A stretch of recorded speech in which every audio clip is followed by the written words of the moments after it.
کہتے میں نے سنا تھا کہ نافرمان کی روح بہت مشکل سے نکلتی ہے اور جو نیک لوگ ہوتے ہیں ان کی روح آسانی سے نکلتی ہے۔ تو میں تو جب گیا یورپ میں تو میں نے بہت سے گوروں کو بڑے آرام سے مرتے ہوئے دیکھا اور بہت سے نیک لوگوں کو بڑی مشکل سے مرتے ہوئے دیکھا۔ تو یہ کیا ہے؟ تو کہہ رہے مجھے تو اسلام کے بارے میں اشکالات شروع ہو گئے۔ میں نے کہا آپ نے جن سے یہ تقریر سنی ہے نا کہ نیک لوگ کی روح آرام سے نکلتی ہے، بروں کی مشکل سے نکلتی ہے، انہوں نے آدھی بات بتائی ہے، پوری نہیں بتائی۔ میں نے کہا یہ تو صحابہ کے دور میں نے کہا اگر آپ حدیثیں پڑھ لیتے ایک آیت سے کبھی تھوڑی مسئلہ حل ہوتا ہے۔ آپ کسی کی ایک بات لے رہے ہیں، دوسرے موقع پہ جو اس نے تشریح کی ہے وہ آپ نہیں لے رہے۔ میں نے کہا معاذ اللہ، اگر کسی کی کوئی موت کی کسی کو بہت تکلیف ہو رہی ہے، اس معاذ اللہ اس کے برے ہونے کی علامت ہے، تو یہ تو پھر کفر ہے۔ احادیث میں آتا ہے کہ آپ صلی اللہ علیہ وسلم کو موت کی تکلیف دوسروں سے زیادہ ہوئی ہے۔ آپ صلی اللہ علیہ وسلم فرمایا اوعکو کما یوعکو رجلان منکم، مجھے بخار میں اتنی تکلیف ہوتی ہے جتنی تم میں سے دو آدمیوں کو ہوتی ہے۔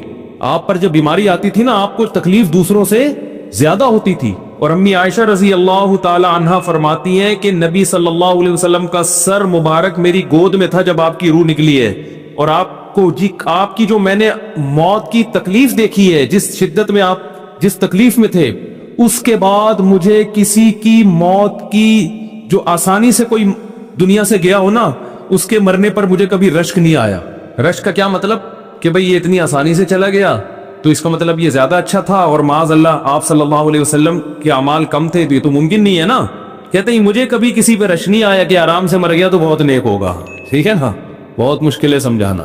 امی عائشہ فرماتی ہیں کہ یعنی امی عائشہ کی حدیث کا مفہوم بیان کر رہا ہوں کہ نبی صلی اللہ علیہ وسلم کی موت کے وقت جو تکلیف کی حالت تھی، اس کو جب سے میں نے دیکھا ہے، تو امی عائشہ کی بات کا خلاصہ یہ ہے کہ اب اگر میں کسی کو دیکھتی ہوں نا کہ آرام سے روح نکل رہی ہے، یعنی آرام سے مر رہا ہے، دنیا سے جا رہا ہے، تو مجھے اس پہ رش نہیں آتا کیونکہ بہت نیک ہوگا۔ کیا مطلب؟ اس کا نیک عمل سے تعلق بولتے کیوں نہیں ہے، لیکن ہمارے ہاں سارا مدار کس پر ہے؟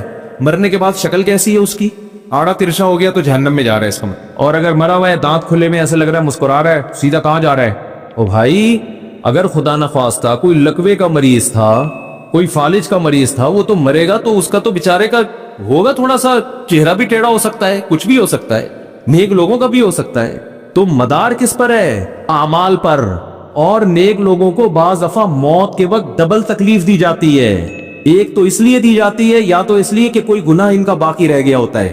اللہ کیا کہتے ہیں؟ بھائی قبر میں جانے سے پہلے اس کو ہمارے پاس دھلا کے لے کے آؤ، صاف ستھرا ہو کے۔ اب ہمارے پاس آ رہا ہے تو اب ہم نہیں چاہتے کہ اس کے گناہوں کی گٹری ہو، اس کو پاک صاف کر کے لے۔ میں نے بڑے بڑے بزرگ دیکھے جن کو آخری وقت میں بہت مصیبت میں گزری ان کی، یعنی زندگی کے آخری ایام، بیٹیوں کی ٹینشن، کسی بیٹی کو طلاق ہو گئی، وہ گھر آ گئی، کوئی اور مسئلہ ہو گیا، تو بڑی ٹینشن میں آخری وقت، لیکن وہ زبان سے کیا کہتے تھے؟ شکر۔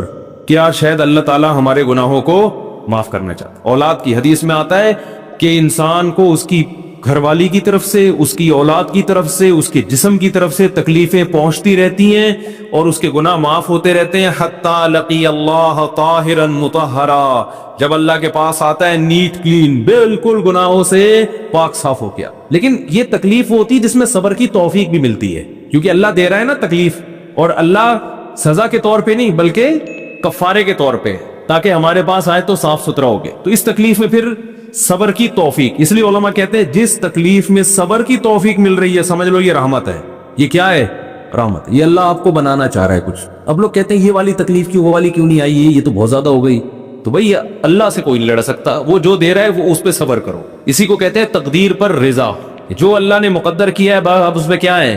کوشش کریں گے اللہ سے عافیت مانگے، اے اللہ ہمیں تکلیفیں نہیں چاہیے، ہم تو ویسے ہی کمزور ہیں، ایسا نہ ہو تکلیف میں اور ہی نافرمانی پہ نہ آ جائے، ہمیں تو خوشیوں بھری زندگی چاہیے، اور اللہ ان خوشیوں میں شکر کی توفیق دے کے گناہ معاف